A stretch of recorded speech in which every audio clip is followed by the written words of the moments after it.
Лоша комуникација наметнати обврски дополнителни давачки. Среде една од најголемите кризи, македонското стопанство се жали дека трпи сериозен удар од несериозниот однос на власта. Владата ги собра компаниите на средба за да им зборува за подобар животен стандард и повеќе инвестиции. На сите им подели совети, но излезе дека ја промарши темата оти на стопанствениците им тежат многу посуштински проблеми. Клучниот е што постојано се дебатира, а ништо поконкретно во пракса не се спроведува. Бизнес заедницата очекува да има суштинска комуникација со државните институции. Што значи суштинска комуникација?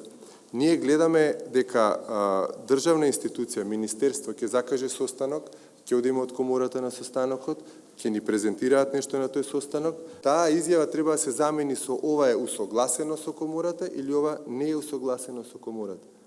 Значи, комората сака во таа комуникација, таа да биде суштинска комуникација. Додека стопанството алармира, власта се правда. Признава дека досега недоволно се направило за економијата да биде конкурентна на глобално ниво. Вела дека недостатоци има многу, зашто сме увозно зависни или имаме недостаток на ресурси без разлика дали се човечки или други. Па затоа мора да се смени економската структура на нашата земја. Не може да имаме ни јавни инвестиции ако немаме увоз на работна сила во нашата земја. За жал, таква е состојбата, ние мораме еднаш за секој да се справиме.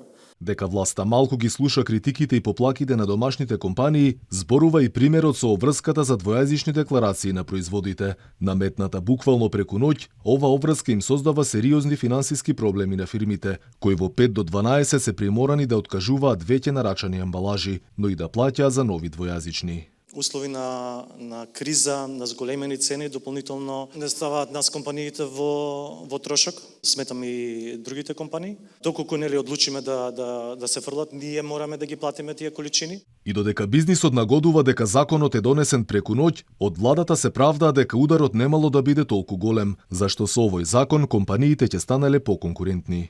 Ке се дозволи да се потрошат сите количини кои што секако вие ги имате на располагање, додека не стигнат новите печатени количини, сметам дека е проблематичен и затоа сметам дека веќе во наредните седници на влада ќе влеземе да одговориме соодветно за да не имаме навистина такви сериозни проблеми. Со овој закон засегнати се сите страни, производителите на прехранбени производи, увозници на бела техника, облека, обувки, фармација, односно 13 гранки од сите области. Државниот пазарен инспекторат ќе излезе на терен, но откако ќе се усогласат сите страни. Казните за непочитување на двојазичните етикети се движат од 500 до 10.000 евра за компаниите и одговорните лица.